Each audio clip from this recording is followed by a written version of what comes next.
I'm James. I'm Carrie. I'm Lacey. And I'm Lee. Just one more fix. A proud member of the Gonna Geek Network. Just like the show you're listening to now. The opinions expressed are those of each individual host. Check out all the other podcasts at GonnaGeekNetwork.com. And get ready, because geekiness begins in 3, 2, 1. You are listening to the Starling Tribune, a podcast dedicated to the Arrow TV show. I am the Green Arrow. This podcast is not produced or maintained by the CW, Warner Brothers Television, CTV, or DC Comics. All characters, situations, and stories are the properties of Time Warner. I am the Oracle, and this is your Tribune. Welcome back to Earth 2's favorite newspaper, the Starling Tribune. I am the chief editor tonight. My name is SP, and your other reporters, your award-winning reporters, for this episode number 198 of the Starling Tribune are Chris. We also have costume parties in Russia. It's always great fun. I'm wondering if it's like cosplay costume parties or like the Victorian I don't know. Anatoly kind of scares me there. Anyway, and Michelle. It's a trap. Did you hear Akbar in your head when he said that?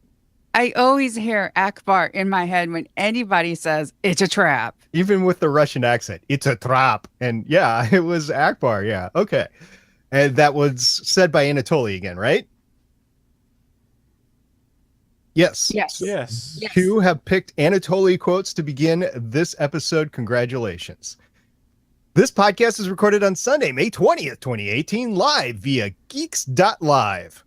That's right, and this evening we'll be discussing Arrow, including speculations about future episodes of the show, and we may also get into some predictions about The Flash, Supergirl, Legends Tomorrow, Vixen, Constantine, and the rest of the DC universe, maybe even Young Justice. If you're new to the show, thank you for searching us out on the internet and joining us. After the show, you can check out our content at GonnaGeek.com, where you can also find other geeky videos, podcasts, and articles. Woohoo! We got the intros out of the way. Let's get into the content. Michelle, why don't you break down the episode for us? Yes, this is Life Sentence, is the season finale, the season 6, episode 23. It aired Thursday, May 17, 2018. Directed by one of our favorites, James Bamford, who's done 9 episodes of Arrow and 1 Supergirl. And written by former showrunners, this is their last episode, Wendy Miracle and Mark Guggenheim.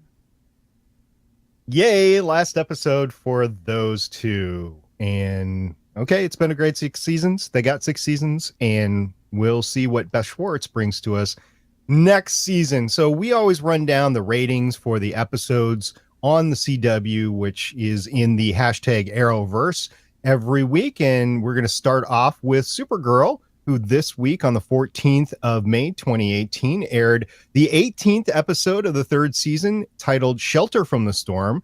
It earned a live rating of 1.53. On Tuesday, the 15th of May, Flash aired their penultimate season episode, Think Fast, to a live rating of 1.93, which I believe is up from last week.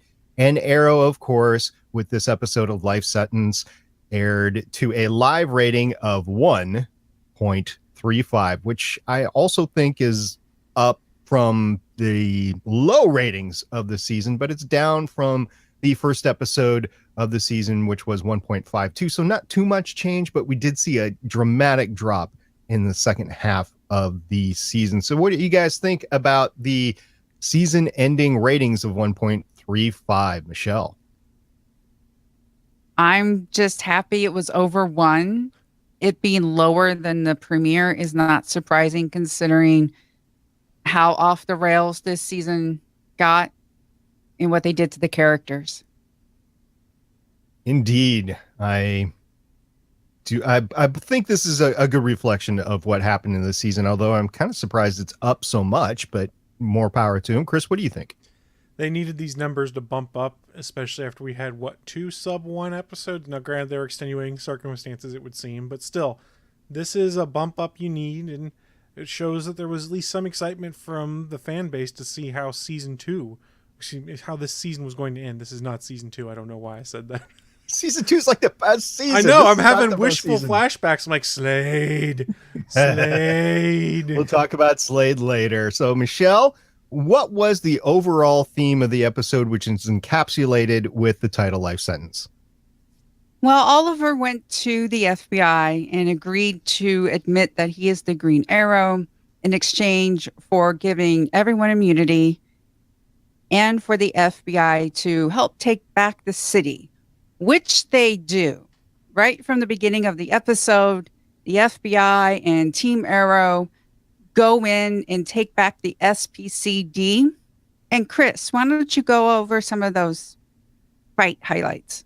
Well, we get a little bit of everything in this fight when they go to take back the SCPD. You've got Green Arrow firing his arrows, taking people out, originally taking some sentries.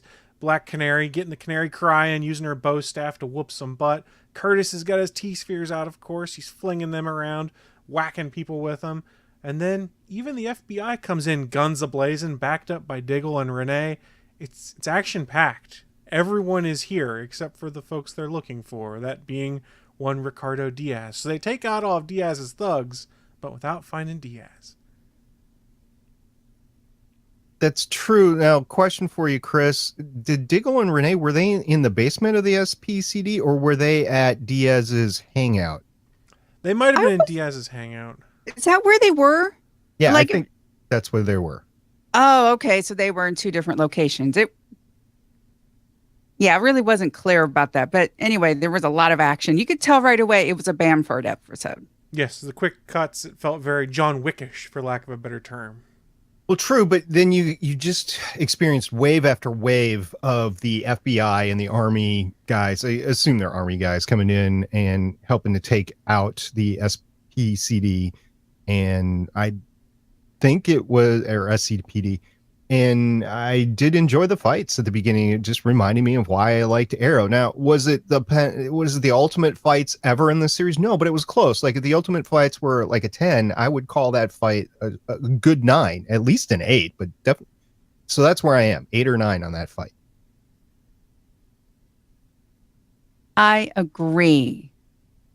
Eventually, Anatoly actually comes and surrenders and gives them information about an address that he learns from Diaz. Diaz mentions that he's bringing in the longbow hunters. We'll talk more about that later. And in this little action scene, we have the Felicity gets access to the FBI satellites, and she's all like, hey, this is fun. I don't have to hack anything. But obviously, this is where It's a Trap comes in. Rene, Watson, and some random FBI agent go into a room. They trip some trip wires. There's bombs. And Felicity's all like, I got a clone radio signal. And Diaz calls Anatoly. It's like, dude, I'm on to you. And he triggers it. And then everybody just runs out. And we get the good guy standing in front of the exploding building thing again. All I can think is the Will Ferrell song from one of the MTV Movie Awards where like, cool guys don't look at explosions. And it was the montage of everyone walking away from explosions in the background. And this just reminds me of that every time these kind of things happen. True, but they were running and the flames definitely caught the back of the costumes of Rene and the FBI agent. I was like, oh my gosh, I hope they were wearing fire retardant clothing. So did anyone else assume that this was a trap when Anatoly walked in with an address? I mean, because I'm sitting there, I'm like, boy, it was kind of convenient that Diaz didn't really snap at him or mistrust Anatoly more when he shows up in the back of his car. Like, why didn't you get caught up in all of this? I was like, oh, it's going to be a trap. He's using him. I would totally thought he was being used the entire time. And when he walked in, I'm like, oh my gosh, it's going to be a trap. And I'm kind of surprised that the team didn't think it was going to be a trap because they know better. Well, that's been one of the problems all season. Sometimes they're smart and consistent considering this is their 6th year doing this. And sometimes they're just like, duh. Accurate. Maybe they should just stand around on set going, duh, when something like this happens. Well, then they wouldn't get paid. And the actors are doing a good job with what they are given. And I do not want to see these actors become unemployed. In this scene, there was a nice touching moment with Rene. He calls Zoe to say goodbye to her because he actually thinks he's going to die. That was a touching moment. It's part of the Rene rehabilitation tour because I don't think they realized how much the fan base was going to turn on that character.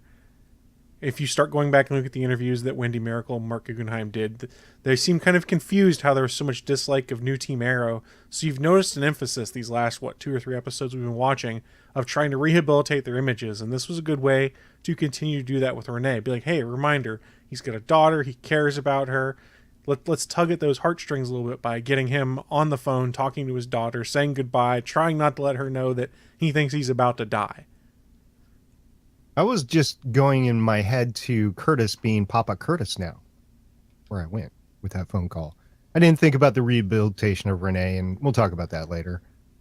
Wasn't he Uncle Curtis? I can't remember. Well, I mean, if Rene dies, then Curtis becomes Papa Curtis. That's true. One would assume. Yeah. And then everything comes to the big climax at the chemical plant. SP, why don't you run through that for us? So a lot of stuff happened. Diaz,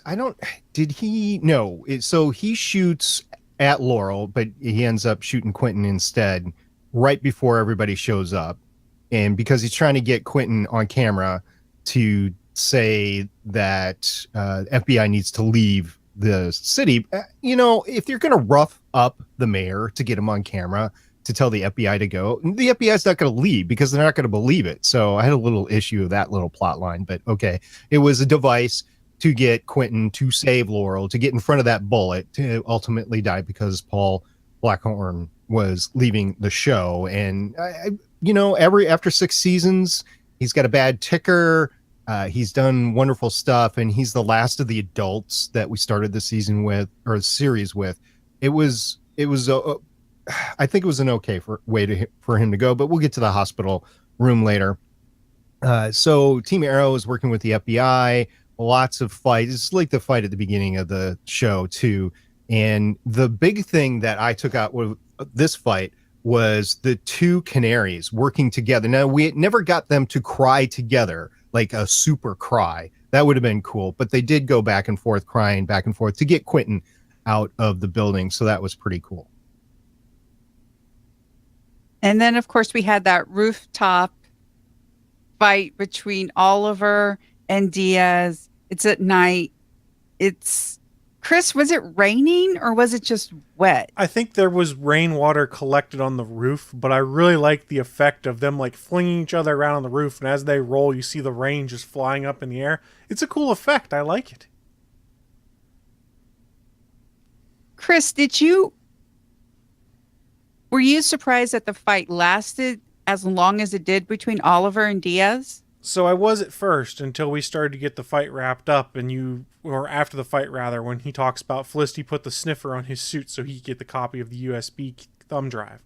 So Oliver was setting Diaz up to get to a point where he could get all that information off the thumb drive. So at first I was scratching my head, going, Oliver's a competent fighter. He's already beat this guy once in a fair fight. Why is he seemingly struggling here? I mean, yes, he's been fighting all night, but come on. And then it all kind of made sense. I was like, oh no, he was just dragging it out so he could get a copy of what's on the USB drive. I didn't realize that the sniffer was there, and they did that cutaway shot to the USB drive near the end of the fight, and you saw Oliver look at it. And then when Canary came on the roof and pushed him out literally threw him into the, that was, wow. Of course CGI, but I'm like, wow, that should have killed anybody, but of course it's not going to kill the main villain in a comic book show. But then the drive was gone. I was like, oh my gosh, the drive is gone. What else could possibly be on that drive? And then all of a sudden Oliver said, hey, I got a sniffer. I was like, okay, so that doesn't matter. It's just the fact that he got away to be part of a villain for the next season. What do we think about her doing that? I mean, because she just comes up and screams.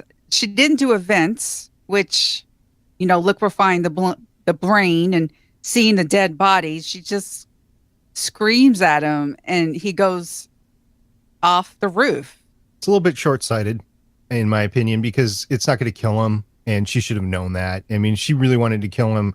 She would have gotten in close and screamed in his ear and killed him that way. She's more than capable of doing that, especially when Diaz was beaten the way he was. I don't know what Oliver planned to do with them. Did he plan on arresting him and turning him over to the FBI, or did he want to kill him? I don't know. I mean, he's gone through this no killing phase, but in this particular case, I no idea. He had the opportunity to kill him earlier, and he didn't. Remember when Diaz is down and Oliver jams an arrow into his shoulder? He could have easily put that through the throat or through the heart. So he had the opportunity to kill him. He didn't take it. So my assumption is part of the deal he made with the FBI is that he brings in Diaz, or that they get Diaz for intelligence purposes. Because remember, he's probably got some intel on what's remaining of the quadrant and things like that. Diaz knows stuff that they would presumably want. True. This is called life sentence because Oliver, as we learn, agrees to a life sentence for the FBI's help. And we get the Oliver Queen apology / goodbye tour. The one apology I do agree with is Diggle. He does need to make amends with Diggle. That's his oldest friend when it comes to this. They had a severe falling out. I'm really glad they were able to, I guess, kiss and make up. One of the things Oliver did was have a Green Arrow suit made. And when I saw it, it just made me remember our conversation about how Diggle could be the blue arrow or the magenta arrow and all that. SP, what did you think of that moment of Diggle getting a suit of his own? Well, immediately I went to where is Oliver going to be at the end of this. Didn't know that he'd end up in prison at that point in time during the episode, but just had the opinion that Oliver was going to have to disappear, and then he needed somebody to take over for him, and it wasn't necessarily going to be two Green Arrows. As far as apologizing to Diggle, once again, I think that whole thing was, I believe that the two actors did a phenomenal job with that episode, but I do have problems on both sides with what happened between their breakup. And so, okay, apology to bring them back together, and they both kind of apologize together, like the bro, no, dude, don't worry about it, it was me, it was me. So there's that, but I don't necessarily think an apology was needed. I think it was needed in the broader context that Oliver was closing off storylines because he knew he was going to go away the next morning. Chris, what did you think about Oliver's apology tour? Well, I agree. I think the Diggle conversation is at least something the fans wanted. And while it might not have been a straight up, I'm sorry about everything, it was more of they buried the hatchet between them. The issue is finalized, and no one realized it but Oliver at that time. He knew he wasn't going to be the Green Arrow after tonight. So he ensured the legacy of the Green Arrow, that there is a defender of Star City when he's gone and can no longer do it. So I like that aspect, that he made sure there'd be someone to fill in to keep watching the city. And that's all assuming, of course, that Diggle takes up the mantle. He didn't seem too interested in it, although there's kind of hints at the end of the episode that he may do it. I thought that it made sense for him to clear the air with Diggle. Now, the rest of them, he didn't even go and talk to Curtis, unless I missed that. So he didn't talk to Curtis, but he talked to Rene and he talked to Dinah. Maybe he and Curtis are sort of square behind the scenes. We haven't realized it at this point. Again, to me, it struck me as more of rehabilitation of New Team Arrow after the fans turned abruptly on them. Remember what I talked about earlier, the fans did not care for New Team Arrow when this whole Civil War thing happened. They pretty much all turned on them and stuck with OTA. So this is part of the rehabilitation tour for Dinah and for Rene. And it starts to work. I mean, you get the hatchet buried a little bit, and Oliver trying to say, well, I understand where you guys are coming from, blah, blah, blah. But again, he doesn't have to apologize because he was kind of right. He's been right a lot this season and then has to apologize for it. So he didn't have to apologize to Curtis because last episode, he basically apologized to Curtis by letting Curtis saying, suit up. Yeah, okay, we can go with that. I don't know, but if he's making his rounds, it really seems like there should have been a moment with Curtis, and I'm guessing there may have been. It just got put on the cutting room floor to make this get down to the 42 minutes they needed for an episode. So I wonder a lot. I wonder if on like the Blu-ray release when this comes out, if there'll be an extended cut of the season finale. They will have a bit more of Oliver preparing everyone without them realizing it to survive in the city without him leading the team or him being involved anymore. I did watch this time delayed on the elliptical, by the way, and I do think that it ran longer than the 42 minutes that's typical of it. Or, yeah, I do think it did run a little bit longer, but I don't know how much, like a minute, two. So stuff like that gets cut off onto the cutting room floor if it's not entirely necessary. But we'll see what comes out in the off season as to why didn't he apologize. So if I'm going to a con and I'm going to ask like Beth Schwartz or Oliver or something, that's something that I'm going to ask. The one that was lamest to me was the Dinah one, because he makes this whole thing about how you put aside revenge and vengeance, and she goes into this whole, I respect you so much. You put together a team of heroes. And I'm going, where did this come from? Am I the only one who was like, where is this coming from?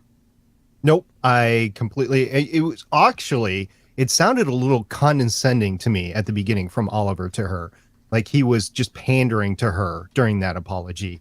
And I'll have to watch it again if I ever get around to it, like off of Netflix or something, to find out what my true feelings are of the entire apology. But that was one scene that I was scratching my head over going, really, just the way he started the apology was, and I know he did his patented Stephen Amell smile and everything as he's going through it. So it kind of puts you at ease. But at the same time, it's like, it was a little condescending. At least that's what I thought.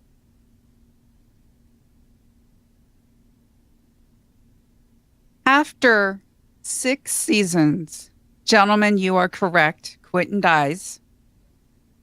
Right? Finally. You've been calling. Yeah. But off screen, which kind of bummed me out.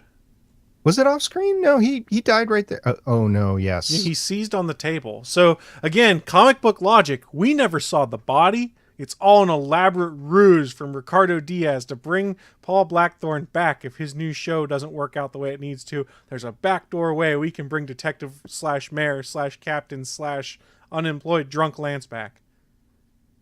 Well, we do know that in that universe there are 3 Lazarus pits still there. So I know Paul has left the show, but I was thinking in the back of my mind, because you have those 3 Lazarus pits out there, there's always a chance to bring back any of these characters. Chris, what did you think of the moment between Oliver and Quentin in the hospital? So in my notes, I pulled them up because I did them here. I said, I'm glad Quentin and Oliver get a final scene because we all knew that Quentin wasn't going to make it, especially once they announced Paul Blackthorne was leaving the show. It was assumed that he was going to die. So when they're having their conversation and Oliver's talking about, I learned how to be a good father from you, and they're kind of closing their story together, I went, okay, this is perfect. This is what we needed between those two characters because they've had such a change in relationship if you go back to the very beginning of the series. And in fact, they even touch on it at one point in time of, boy, look how far we've come. So I'm glad that they got to do that. I'm glad that Paul Blackthorne got one final moment with Stephen Amell on screen. And as a watcher, as a viewer, I really enjoyed it. SP? I thought it was a good way for him to exit the show. I mean, why do anything else for him? I mean, he went out a hero and he got to do his final goodbyes, both to Rene, who he's been close to Rene, right? He's basically been a quasi-father to Rene, and Oliver, who he was also a quasi-father to, and adversary. And I mean, they've been through so much, Oliver's entire life, basically. So it was nice to have those two. Unfortunately, he didn't have a goodbye from Sarah. And I think, I hate to say it, but it might come back. But they did call, I mean, Laurel called it. The Black Siren Laurel called her. Which is interesting. So, yeah. That was interesting. But I think if anybody was going to do it, it would mean a lot from her. And how did she know how to contact her? That's a good question. Well, I assume they have some way after the crossover of getting in touch with the Legends. But more of what had me scratching my head is, I'm like, Sarah's the captain of a time ship. Mm-hmm. How are you late in getting to go and see your father? Just I'll be like, oh, well, crap. I'm going to get back on my ship and go back in time an extra 10 minutes, go see my dad and disappear before my past self comes back to see everything. Yeah, that's what I was thinking too. I was just going to bring that up. So I'm glad we're thinking of the same thing. Yeah, that's one of the things I was sitting there scratching my head, and we'll touch on it later. It seemed like such a waste of Katie Lotz coming in. I mean, Sarah Lance is a badass, this awesome fighter, things like that. It's Team Arrow versus Diaz to take back the city. And she comes in to miss saying goodbye to her dad and have a moment with Earth 2 Laurel. Huh? Yeah. Fair enough. I'm the same. Yeah, me too. It just seems like they called Katie. It's like, hey, what are you doing in your lunch break? Not much. Why don't you pop over here, work for like 20 minutes. We'll give you a little extra pay, and then you'll be gone. She had to fly back to do this. Legends had already wrapped. Because I remember following her on Twitter or Instagram. She was talking about going back up to Vancouver to go film. And I was like, oh yeah, they're done. Like, I think she even had to dye her hair back to blonde. Oh my. Because if you follow her, every time Legends in, she dyes her hair pink or some crazy color for the off season. So I think she had to dye her hair back to blonde to go be Sarah on screen for 3.5 minutes or whatever it was. You mean they spent extra money to get her up there and they only used her for 5 minutes? Yeah, because remember, Legends been wrapped for what, 5-6 weeks probably? Yeah, they were. It was not in production at the same time. They did bring her back specifically for that, and to not have her have a moment with Quentin. I almost said Paul. For Sarah Lance not to have a moment with Quentin is kind of apropos for this whole dang series. But at the same time, it's like, why? Why did it have to be that way? It would have meant better for Sarah to have a final word with her dad. So she missed Laurel's death and now Quentin's death. So yeah, if I'm her, I'd be pissed at original Team Arrow. Yeah, I mean, and to have a moment where she sees that Oliver gets arrested. So maybe that's going to come into play somehow in Legends next season when she returns, is Oliver Queen's arrested. Maybe they're keeping a closer eye on Star City in the interim. I don't know. Maybe it's wishful thinking, me being like, oh, this might come into play in some of the other shows. That's what I was thinking. Who exactly is the lead of this group now as we go forward? Maybe she's going to stick around for an episode or so and say, okay, you guys got to get set and this is what you got to do. So that's what I was thinking. But I mean, it's a weak crossover. I think that all depends on whether Diggle puts on the hood or not. If Diggle puts on the hood, he's the leader. There's no questions asked. Everyone's going to back that play because it's already happened before. And I think everyone would fall into line. If Diggle doesn't and decides to stay with Argus, because remember, he made a point of saying that he's on a path with Argus. He likes working with his wife and things like that. If he doesn't put on the hood, which who knows, it's all speculation at this point, then I think we have a question of, does Sarah hang around? Do the Legends come to help out? Because remember, the Legends were helping out Team Flash for a little bit of time before they all reassembled and stuff last season. So you have Felicity off the table, and she's in hiding with William. And that could be a deciding factor on what happens at the beginning of the next season. Yeah. I mean, the other question, we'll get to theories later. I don't want to get into that now. Yeah. I have a few ideas that are just popping in my head as we talk about it. But yeah, I think we all agree Sarah coming back, great. Sarah was misused in her return back, and maybe I'm overly paranoid. It seemed like it was a further attempt to be like, hey guys, Black Siren's good now. She's talking to Laurel, and they're having a connection. No, not really. No. No, I didn't see it. There was no hug between the two or anything. It was between Felicity and Sarah. Yeah, the episode ends with Oliver turning himself in. And it's interesting. Felicity goes in and immediately is like, we got an escape plan. We got Diggle out. We can get you out. And he just says, look, I'm going to a Supermax prison. If you break me out, all they're going to do is arrest everybody. So either everybody goes on the lam or I'm just arrested and I go to prison. He has a very heartfelt goodbye with William. And then he's ushered out of the police department. And everybody's like, what's going on? What's going on? And he looks right at the camera and he says, I am Green Arrow. So he finally gets his I am Iron Man moment. It's not quite heroic because he's in handcuffs. But he does get to give this wonderful speech about how he makes a point again about how, you know, he's the only Green Arrow. He's only been the one. my mission's to save Star City, and I want everyone, my friends, the citizens, to make sure that you work to keep the city safe.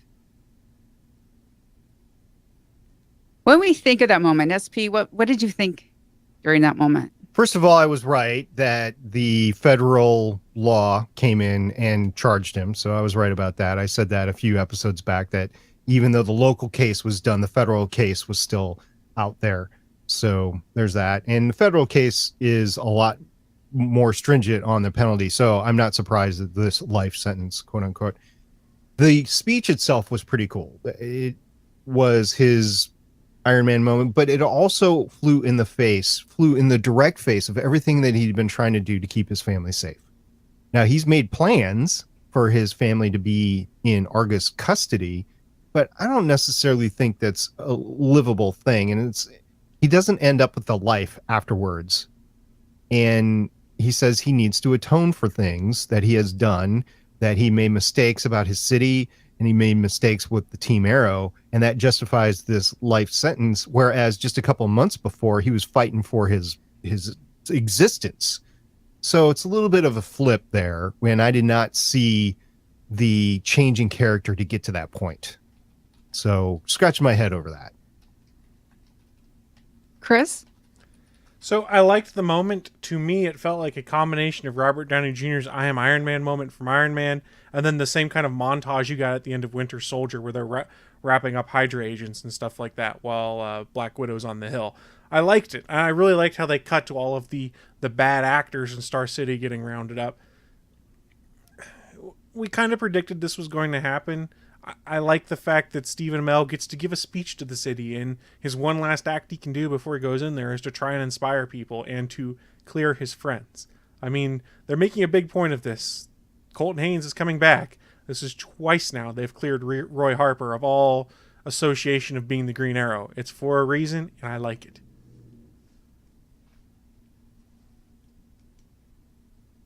Do we like Rene again? Nope, he said Haas way too much. Seriously, I get where he's coming from, but the character just grinds on me, and I don't like him, and he flopped back and forth during the season, and we'll see where the writers take him next year. Maybe there's a better use for the character. But no, I don't like him right now. Chris, what do you think? I find him more tolerable at this point. There was a point when I was like, anytime he was on screen, it's not because the actor, it was because the character. I was just like, I'd roll my eyes and just kind of lean back and half pay attention. I'm not doing that now. But I still don't particularly care for some of the choices the character has made. I'm hoping they can redeem him, because in my eyes, in season 5, he was one of my favorite additions to the show. He was fresh. He was a little different. I want him to be someone I like again. It's just, I think it takes a little while, especially after they've pretty much drug him through the mud for a season and made him unlikable in many people's eyes. I don't know. Does that make sense? Yep. It's basically what I said, but just a little flip. So there's a line where you like him or you don't like him, and you're saying you want to see him redeemed, and I'm like, I still don't like him. But I also said it depends where the writers take him next season. So kind of saying the same thing, except for we're slightly off that line a little bit. Yeah, I agree. It really matters what they do, what Beth Schwartz does with him. I like the line with Quentin. Quentin tells him, "Do not call me Haas at my funeral." I actually tweeted at Beth Schwartz, "Can we have a no Haas mandate for next season?" She didn't reply. Maybe she'll listen to this again. Yeah, Beth, if you are listening to this, seriously, we got to get rid of the Haas thing. Yeah, because it's kind of old.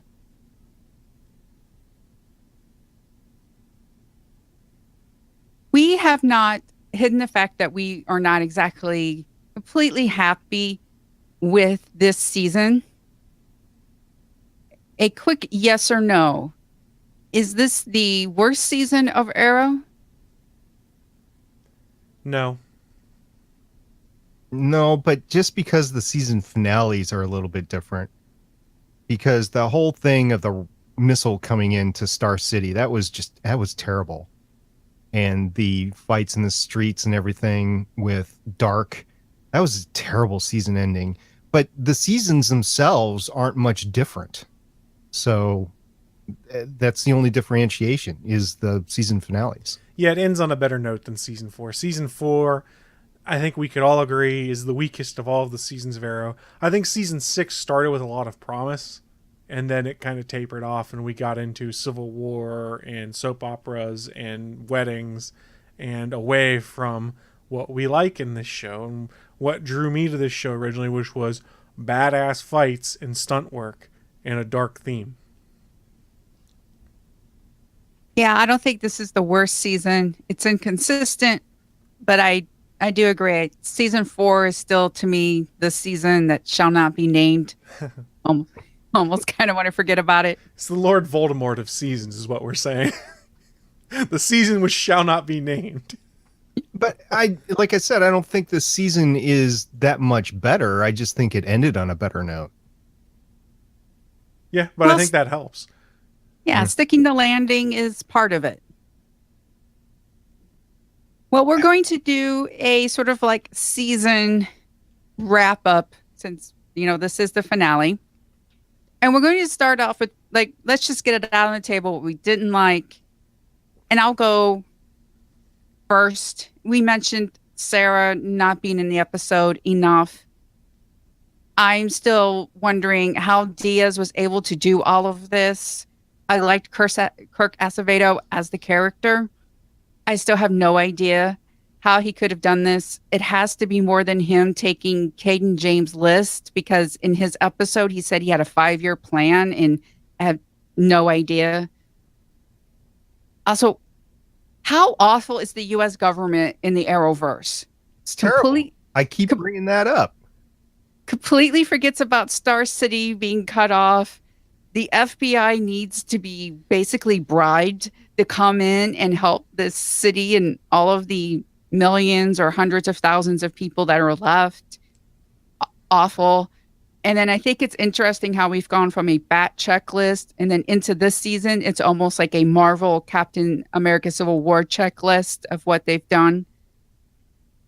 So those are my basic complaints. Chris, what about you? Oh, we already know what one of mine is going to be, and we'll start with it first. The Black Siren redemption arc, I never bought into it all season long. I still don't buy into it, and I don't understand how so many people are like, oh, Black Siren's great. She's going to be a good guy. I'm like, no, she was just between a rock and a hard place and went where she needed to. I don't buy it. The character is interesting, but stop trying to pretend that she's a good guy. She's a good person. She's killed all sorts of people on her Earth. She was a super villain. And then her varying skill level associated this season. Remember, when she first debuted in Flash, she was a fairly skilled martial artist and meta. That martial arts skill seems to have disappeared as we went on this season. She should have at least been able to put up a fight against Diaz when she had no powers. But neither here nor there. Some other things I didn't really care for. We touched on it. Putting Sarah in the show, but only to be on for 3 minutes, it's such a waste. Such a waste. She's such a great character and has played such a part in the backstory of this show. She should have had more to do, and I would have loved to have seen her involved in trying to take back Star City. Let's see, what else? Something I've noticed, nobody cares about secret identities anymore. I mean, they're point blank all unmasked in front of the FBI. Yes, they assumed you were those folks, but you're running around with no masks now, so everyone knows who you are. Probably not so safe for your families. One of the things that really, season long, that really got to me, no mention of Talia al Ghul. We got Nyssa back, but Talia and Evelyn, we still haven't heard whether they survived Lian Yu or not from last season's finale. And going back to Lian Yu, I think we've touched on this before, really no deaths of consequence coming off of Lian Yu besides for William's mother. That was it. Come on. Anna Banana. That was big. They build this as, oh, Oliver's going to lose people. We all had all these theories of who could die during the off season. And I said it in episode 1, and I'll say it now. It was such a cop-out that a part-time character who'd only been in a few episodes was really the only casualty of impact. Well, technically there was another one. Malcolm Merlin. Okay. So again, though, seriously, that's the only character of impact that's going to come out of, everyone's going to die, the island's blowing up. Yeah. And then, like I said earlier, Rene just got ruined in Civil War, Dumb Edition. And I would say Dinah, too. Yeah. Less so, though.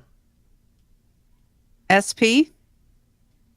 Oh, already talked about the Haas thing. I really hate it. And then all is forgiven between Rene and Oliver. There was just too much that happened between the two of them all season long. I mean, Rene was taking an axe to Oliver, and he just really hated him. And there was a couple of flippant, you didn't think that I was going to be crazy and fight Oliver. I was doing it to get a tracker on him sort of things. Okay. But I really didn't get that whole relationship this season, and that goes into the broader crybabies, whatever we're calling them, as well, not just Rene. So the longbow hunters, that could have been interesting. That was A, out of nowhere, and B, I really didn't see them used. Actually, I think that was set up for next season. That's fine, but you bring them up now and then you don't really use them in a major fight? From a comic fan standpoint, there's a lot of folks who went, longbow hunters, and went, ooh, this could be great. And I'm assuming it carries over to next season. Remember, Neil talked about one of his favorite arcs as longbow hunters in the comics. So right. It's a great tease, and hopefully it pays off with new showrunner coming in season 7. It hopefully doesn't get dropped on the floor. Right. And so I hope it doesn't. And if it does, I'll be like, what were they thinking? But okay. So a comic book mention. So that would be an Arrow checklist sort of thing. Check. But you really need, show is about Green Arrow. So bring that comic book art part in. And if this was going to be a series finale, because I believe they didn't know if this is going to get renewed or not until after they filmed the final episode. Now, there could have been some changes. Like they could have filmed the episode one way and then another way. So a few scenes changed out and it could have had a different tone to the episode. But this episode was not a series finale episode. I mean, I could see aspects of it that would have been, but it really wasn't. So is that really a bad thing since they got renewed? No. But if this was the last episode of Arrow, I would have been mad about that. And this season, we talked about it before, and we knew about it going in, but we weren't going to get the flashbacks that we got in previous years. I think that was a mistake. I think it could have been used. And as Michelle keeps bringing up, the Diaz background and even Michael Emerson's Caden James characters, that could have been used. And even with the FBI Agent Watson, that would have been nice to have some flashbacks or at least some more exposition of her storyline. We all hated the storyline, but now she's in charge of the city. And who is this person? What is her ultimate motives? Did she just take Oliver off the table to get control of the city? And maybe she's a bad actor. You don't know. So, okay. We talked about the death for Quentin. There was no funeral, and we're not going to get a funeral. This series has great funeral scenes, and we're not going to get one for Quentin. Why? Because Oliver is in prison. So it's going to lose impact even if they do it. And it's going to be weeks or months later that we get the next episode. So a memorial, maybe, but we're not going to get a actual funeral. So that's a little bit of a downer, in my opinion. There were no shirtless scenes, or if there were ones, I don't remember them. And I think he said you have failed the city once or twice. And we're in the 6th season, so maybe that's not big, but I think he could have said it more often. So the startup between Curtis and Felicity, what happened with that? So they wasted their money on bail money for Oliver, didn't get that back. And now Felicity's in protective custody. Presumably they would have when he was cleared of all charges. Well, that's true. But in any way, Felicity is not going to be around to continue with the startup. So it just kind of dropped. It's like, oh, remember this startup thing we had a couple episodes ago, and they were like, oh, we need to work, but then nothing happened with that. So a little bit concerned about their day jobs or what happened with that. We talked about Dinah, the wedding in the crossover. I think we all have issues with that. I repressed it. Yeah. So you didn't remember it. I actually went through and read descriptions of all the episodes. I was like, whoa, wait a minute. The crossover was generally good. And we'll get to that in a second, but the wedding in the crossover, that was bad. And the fact that they ruined the reception in the crossover and butted in on Barry and Iris's wedding. It was all badness, and they could have gone about that a completely different way, and they didn't. So, okay. So those are my main beefs. There are others. I didn't go back and listen to all our episodes to bring back other stuff. I mean, if you want to go ahead and do that, this has been a season. I almost said series. This has been a season that we've all had issues with. So those are the big points that I could remember. Yeah, it's like the inconsistency is like the major complaint. Do we have that all off our chest? Have we vented? I Are we feel good? cleansed. Hopefully we'll never have to speak of it again. Okay. Would like to end on a little bit more of a positive note. Not everything was bad about this season. I liked how there was a lot of action in some of the episodes, especially the Thea episode and the last two of this season. It really felt good to see all that action and fighting, because that is one of the things I do like about this show. And it was really good to see that. I liked how Diggle and Lila came, especially in those last episodes when they were fighting together. I enjoyed that. Thea had a good exit. She got to drive off into the sunset with Nyssa and go on this Lazarus Pit mission.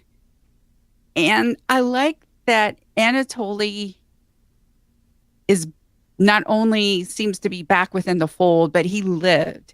He was there with Diaz. He was able to make up with Oliver, and he was able to get out of Diaz's circle and live. I'm an Anatoly fan. I'm glad he's still alive. I hope he's around next season. He's, one of my favorites. One could argue that he single-handedly took down the Quadrant because he manipulated Diaz into taking them out. That's He true. did. The question is, what play does he have involved in things now? Well, He he wants basically got the Quadrant's resources left, so yeah. No, he wants to, relax, watch American baseball, and drink beer. That's also true. All right, SP, what are some of your favorite moments? So I did like Black Siren in this series just because it brought Katie Cassidy in a different light. Now, I do agree with Chris that there can't be a redemption arc with her. I think she's misused a little bit when she is redeemed, but she makes a good villain. I mean, very destructive. And when she goes into fight, she's great. So I did enjoy those aspects of it. I did enjoy the villains of Ricardo Diaz and James Caden with Kirk Acevedo and Michael Emerson. I thought they were good prime A characters to bring in and actors to bring in. We think there was some inconsistencies and they were misused in the writing. Maybe not individual writers, but the general plot throughout the entire season. But them as villain, I mean, Kirk makes a very credible villain. And Michael Emerson, especially with his person of interest, I didn't see him in Lost, but with person of interest, he brought that character and made it a bad character. And it was like, oh, wow, this would have been person of interest with Michael Emerson being bad. So that was good. I loved the Sister Wives. Again, the Thea exit episode, but the Sister Wives, I was like, yes, I've waited so long for that. We finally got it. That was great. Crossover generally was good if you get beyond the Oliver and Felicity parts of it. And it was largely good because you were bringing in Supergirl and the Legends of Tomorrow team. They made it fun. They made it good. And I remember the fights even in my head right now. I'm thinking of the fight in the chapel, the church. That was a pretty cool one. And then near the end, when we're in the court, I did enjoy that Christopher Chance coming back in, playing Tommy Merlin. I mean, he played several different characters there, and including, he didn't play Colin Donnell as Tommy Merlin. Colonel Donnell played Tommy Merlin coming back. So it's always great to see Tommy Merlin coming back. I think that character left the board way too soon. And then Will Trevall coming in as Christopher Chance. It was great. It was a good part of the season. So all of those good things. So I'm looking for more of those goodness things to happen next season. Chris? So I'll go, like everyone else, I'll agree the crossover was fantastic. I had a lot of fun with it. and it made it enjoyable for me to watch. I had to caution one of my friends who was going to marathon Legends of Tomorrow, however, that yeah, you can't watch the other 3 parts of the crossover until those episodes are available on Netflix. So you might want to stop at the crossover episode and not proceed past there. But that's neither here nor there. Things I did like, we all knew I was going to say it, the return of Slade Wilson. I loved it. I want more of him in the show. We know it's not going to happen because they're doing a Deathstroke tie-in to the DC Cinematic Universe. So the bigwigs at DC won't let them play nice with the toys that Arrow has been using and arguably made more popular lately, so that a movie could happen. So that's frustrating to me. I also enjoyed Nissa's return. Anytime Nissa's around, I enjoy that because Katrina Law just plays the character so well. So well. She does. Katrina Law is amazing. She can play a goody two-shoes and she can play this assassin, and it's just great watching her on screen. Yes, I would love to see her come back in some capacity. I don't think it's going to happen. And then I'm intrigued by this setup. They made a point of dropping the fact that Oliver's in Supermax prison. And why is this interesting? Go back probably about 5 to 10 years ago. There was rumors of a Green Arrow movie they were going to do. But there was a twist. It was called Supermax. It was all about Oliver Queen getting thrown in a Supermax jail, surrounded by villains he'd locked up unfairly and trying to break out. So this idea has been thrown around for a long time. There was a lot of speculation on what they could do with a movie like this and the special effects that'd be used in the fight scenes and things like that. So hopefully they're able to live up to the expectations a lot of fans have, because the Supermax movie in a lot of fans' minds almost happened. Whether it was truly that close to production or not, I don't know. But there's a lot of fans that think fondly of, oh, the idea of a Supermax Oliver Queen movie. That'd be fantastic. I think there's great potential with this, but that's also what concerns me, is squandering said potential for this. Well, speaking of potential, let's get some little season 7 predictions. I'm going to stick by my guns and say when Roy comes back, his first words are going to be, Thea sent me, not Thea's dead. Thea's not dead. Not dead. Not dead. That's not going to happen off screen. And if they do, I'm going to riot. Yeah, a lot of people will riot. With Felicity gone and Oliver in jail, I think they got to get Diaz quickly. The show can't survive with just Diggle as the head of Argus and Roy and NTA just there with all. It just really depends on what they're going to do. I really hope that the mess is cleared up. Maybe the crossover will clear it up. Who knows? I just really want there to be I want Beth Schwartz to come in and go, okay, this is a mess. But if I did this, this, and this, I can clean it up very quickly and we can have a strong season 7. I'm putting a lot of faith in Beth. Beth has been with the show since the first season. I'm hoping that she has learned from everybody's mistakes and success and remembers the success and goes from there.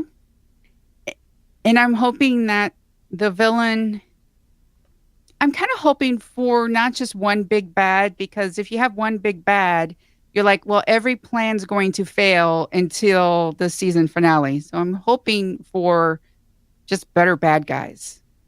So that's for me. SP, what about you? Well, obviously, Oliver is going to have some fights and he's going to get roughed up in prison a little bit. But I also believe that storyline's not going to last forever. He's going to get out of prison somehow. And it's not like he's going to escape. He's going to get out because of a legitimate reason. And I think Chris has a good theory on that I'll wait for him to describe. So Diaz is going to be defeated. And I think he's going to be defeated earlier in the season, like you said, before the crossover. But then there's just going to be an unknown enemy. And you brought up a good point, Michelle, enemies. I kind of like that. But so there's going to be another enemy out there, maybe the head of the longbow hunters, or maybe the longbow hunters themselves will be the several different enemies that you're talking about, because I believe there's 3, right? So that could fit your bill, kind of like the evil League of Evil that we had before with Black Siren and Caden James and the Dragon and everybody else that we had earlier on in the season.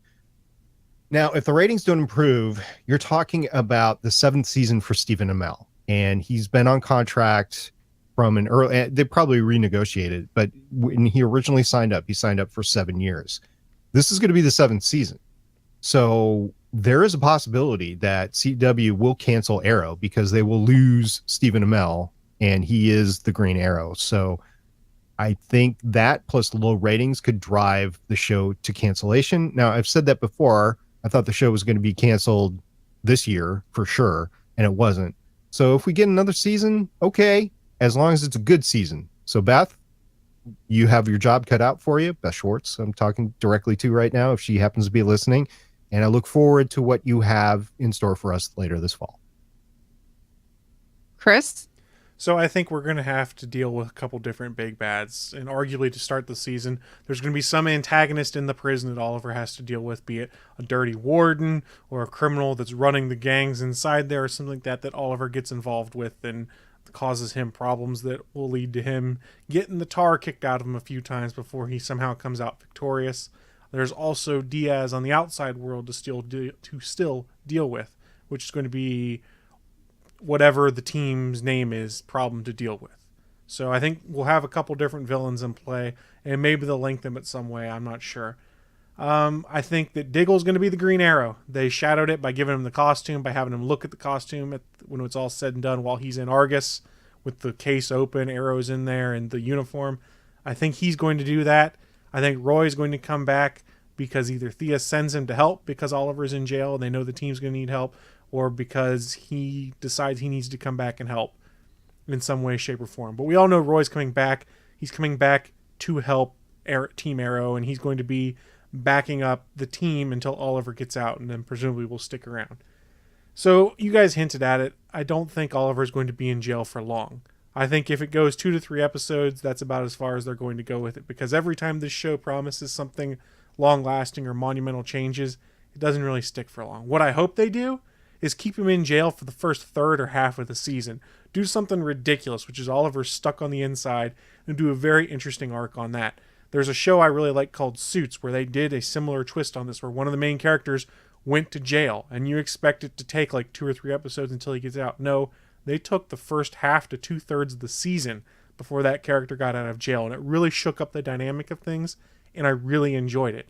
Yes, you mean the same Suit show that born the new Duchess of England? That is correct. The new Duchess of England leaving has ruined this show that I greatly enjoy, but that is neither here nor there. That's for a different podcast. But what they did there is they really shook up the formula, and I really enjoyed it because you had a character you followed who has to deal with life in prison, and then you have his friends' lives still going on outside and them trying to help him inside to get him freed. It was a great twist on things. It made it fresh, and it was very different. So how do I think Oliver's going to get out of jail? 2 words: presidential pardon. I think for the crossover, they're going to need the Green Arrow, and he either comes out that way, and this is what I wish would happen, but I know it won't, Task Force X, the Suicide Squad, and they put Oliver Queen in charge of it. Ooh. Yes, they won't do it. They disbanded all the Task Force X stuff in season 2 or whatnot because they did the Suicide Squad movie. But could you imagine how well that would work out? Oliver's getting his butt kicked in the Supermax prison. He takes out the guy who's leading the gangs there or whatnot, and they go, "Okay, Mr. Queen, thanks for your help there. We've got something else for you." And they put him on Task Force X, and how he wins his freedom is by how the rest of the Suicide Squad folks do. Every time you go and do something, it knocks time off your sentence. That would be cool. They won't do it, I'm sure of it, but I would love to see it. I still think presidential pardon is how he gets out, or some weird elaborate loophole so that he leaves with no criminal record and can return to being the Green Arrow. That is a great idea. Awesome. Feel free to steal it, Beth Schwartz, if you're listening. Bring back Task Force X. We would all love it. The fans would love it. The subreddits would love it. Bring back Task Force X. All right, gentlemen. Any last thing you want to get off your chest about season 6? SP? Hashtag no more Haas. That's it. Chris? More Slade. I know we want more Slade, but unfortunately we won't. Give him his own show. Unfortunately, the DCEU kind of took that out of your hands, Chris. Man, if they're doing their whole streaming service, could you imagine how fun a Manu Bennett-led Slade Wilson streaming television show could be, where they don't have to worry about TV ratings? It would, but you know what the DC, what I believe it's Warner Brothers, actually. They're like, oh, you can't use this property on TV if we're using it in the movies. So I disagree with that. If you're not going to connect the two, what's the big deal? I don't disagree. Well, I have said my piece, and that brings Arrow season 6 to bed. We are not going to have an episode next week. We're going to come back on June 3rd, where we pick up talking about Legends of Tomorrow. We're going to talk about Return of the Mac, which is season 3, episode 5. It originally aired Tuesday, November 7th, 2017. The legends run into Rip in 1897 London, where they attempt to hunt down a time-traveling vampire. It was directed by Alexandra LaRoche and written by Grain Godfrey and Morgan Faust. Well, we had some feedback this week. Of course, with Paul Blackthorne leaving, I stated that we will miss you, Mr. Blackthorne. Thank you for 6 amazing seasons. It actually got several likes, including by Mr. Blackthorne himself. And there was a reply from @Bon_Denise, who agreed, miss you already, sad face. Indeed. Now, Chris and I have been saying that Paul Blackthorne would be killed off, or Quentin Lance would be killed off, since season 1. We've been saying it, but it wasn't because we thought Paul was a bad actor or we disliked the character. We just thought that's the way the show was going to go. So thank you. Yes, the story seemed to indicate numerous times that he would be the one to meet the Grim Reaper, and I am sad to see the character go because I like Paul Blackthorne in the role, but story-wise, it kind of makes sense. I think the biggest loss for Paul is he's no longer dating somebody on The Big Bang Theory. Okay, whatever. After the episode aired, I tweeted out, curious, do you think tonight's Arrow could have worked as a series finale? And I put up a Twitter poll. Okay, there were 21 votes. I know, and that's not exactly a huge sampling size, but 52 yes, 48 no. I think it could have kind of worked. Oliver went to prison. That storyline would have been done. I know Diaz is out in the wind, and Felicity can't really have a life, so it would have been an awful series finale. But we actually got a reply to this from Suncast, who said, I look at it this way.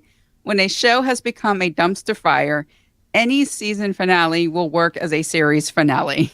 That is not true. If you take a look at Designated Survivor, that last episode was like, what? That is totally not a series finale. Netflix might be picking it up, just by the way. I hope for their sake, because that was just terrible, the way that they ended that. I mean, yes, I think the show should not be on TV anymore, but that was just a terrible way to end it. So going back to this poll, I don't use the official Twitter client on anything, so I was unable to vote because the polls only work with that. Had I been able to vote, I would have voted no. We'd have been at 50-50 right here. And why I say no is because this would have been a quantum leapish kind of finale then, where they just kind of did it, and then you get text at the end, Dr. Sam Beckett never made it home, and you're like, what? What? You just punched me in the stomach. And I actually didn't mind that finale, but I know a lot of people had heartbreaks to it. And actually at the time I did too, because I wanted to see a happy ending for that, and it just wasn't. In this particular case, so I believe that if you end the show terribly, that people aren't going to want to watch it in the future. Like for me, I will never watch Chuck again. I will never watch Lost because I've heard that so many people have issues with the series finale. In this particular case, if this was the end, then they are running themselves into that same phenomenology. And I think they need to have a little bit happier ending for it. So that's just my 2 cents. We had a comment from YouTube, didn't we, Chris? That's right. So user pfruit0916 wrote us a fairly lengthy comment. We're going to break it up into some chunks so that we can discuss it on YouTube. About 3 days ago it was posted. Let's start out. I have to say that in the whole Oliver-Felicity debate, I fall more on the Felicity side. First, Oliver once again made a unilateral decision that Felicity could no longer be part of the team as Overwatch. Then for this episode, while I agree that she should have told someone over comms that she was going in, she should definitely be wearing a protective vest. I have no issue with her entering the building to get the device. From minute one, Oliver made it clear he wasn't sure getting the info was worth the risk, and Diggle told Lila to just leave the sniffer and get out, so the only person who was making a priority was Felicity. Also, even without combat training, she's been in the field before. She was part of the mission to catch the Dodger, infiltrate Global and a mob casino, break Lila out of a Russian prison, etc., without more than the basic self-defense training she got from Diggle in Season 1. Oliver even used her as bait to stop the doll maker and Slade, so him deciding to change the rules now, after 6 years because she is a mom, is ridiculous. The entire point of having a team is to have people there to have your back when you need it. Lila, with all of her combat skills, still needed Dig to go in and help her, so Felicity had every right to balk when Oliver tried to sideline and reprimand her. So guys, let's talk Felicity in the last episode. I see where you're coming from. I don't really agree with you. You have a team leader.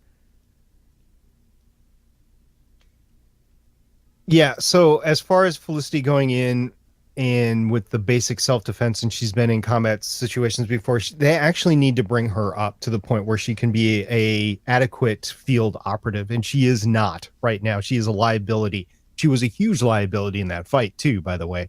So yeah, I still disagree that she shouldn't have gone in. It could have been done differently. Like if they decided that Felicity needed to go in to get that sniffer even beforehand, I think it would have been different. But that is why they sent Lila in to do that, and she was trained to do it. So yeah, I still have an issue with her going in, and I get what she's saying, P-Fruit here, about the fact that Oliver's issue was for her not to go in because she's a mom right now.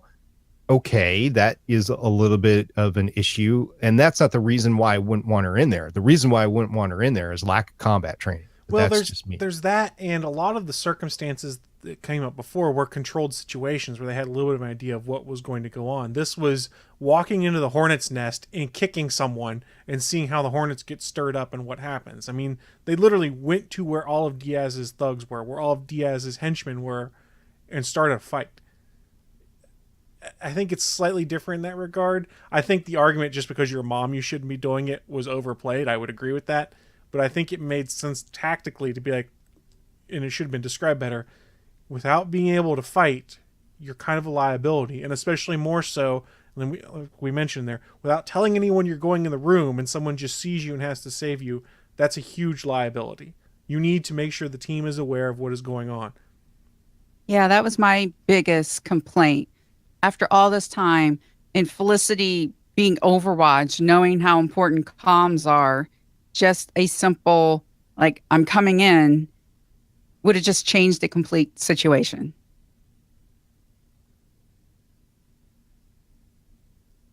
So there was another aspect to this comment, and we're going to go into it right now. And the comment starts with, I agree with Michelle about the Anatoly-Oliver conflict. It was actually Oliver's betrayal. In season 5, Oliver called in Anatoly to kill Adrian Chase after he disbanded the team. The agreement was that Oliver would let him have access to some drugs that he could take back to Russia, but Diggle talked Oliver down, and he changed his mind. Unfortunately, Anatoly already promised those resources to the Bratva, so Oliver made him look weak, and he lost his position. That's why he is so angry.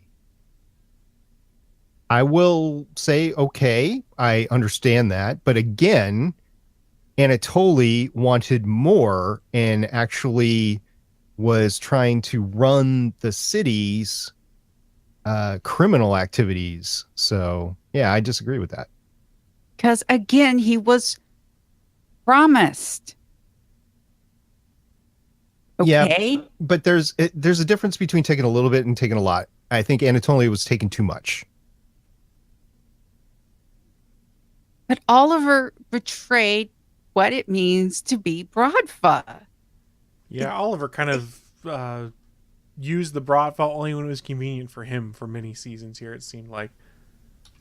Yeah, even from season 1. It was, you do this for me, and oh, maybe I'll do it for you, maybe I won't. Yeah, that's true. I just see the specific betrayal as Anatoly wanting a little bit too much to keep Oliver in a position of power. So I'm not going to change my mind on that. And if I'm wrong about that, fine in your eyes, but that's my opinion. And she ends with, I do agree about Curtis. They need to be more consistent with his skill set. He was very useful and capable in episode 20, but in this episode, he was a mess.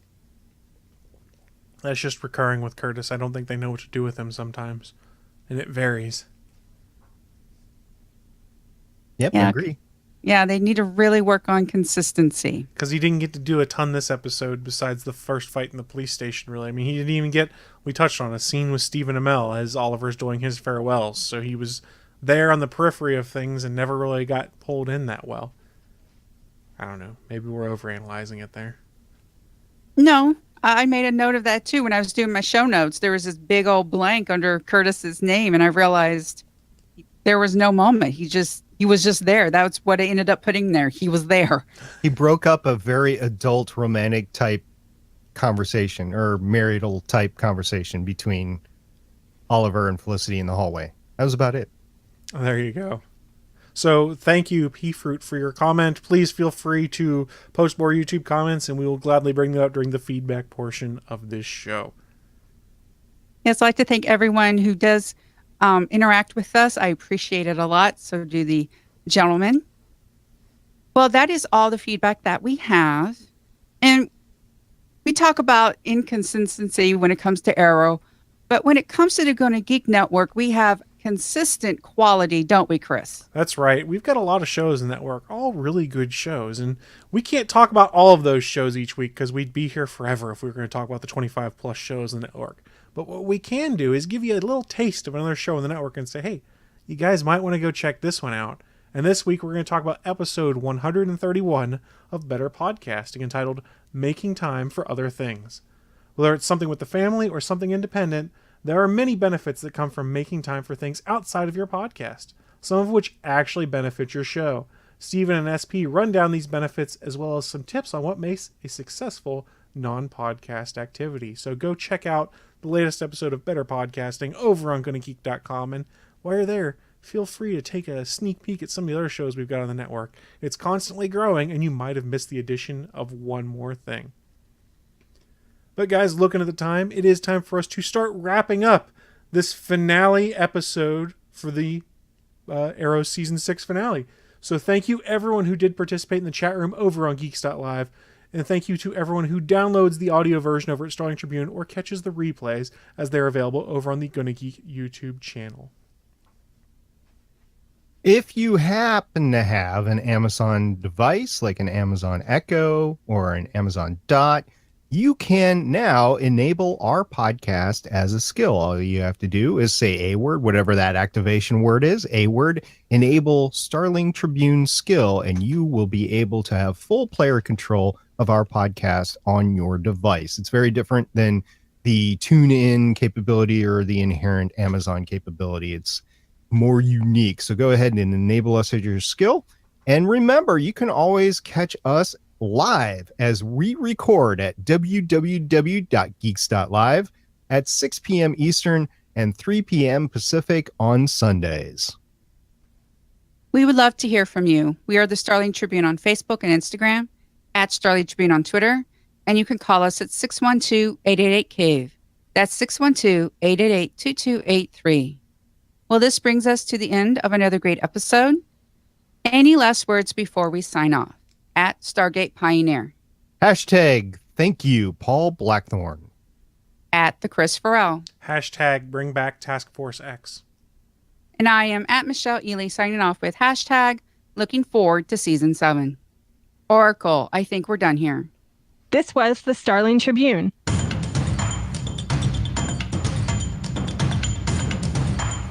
You can leave us feedback at GonnaGeek.com or check out our archive at StarlingTribune.com. Visit GonnaGeek.com for more podcasts. Music by Kevin MacLeod can be found at incompetech.com. This podcast is not produced or maintained by the CW, Warner Brothers Television, CTV, or DC Comics.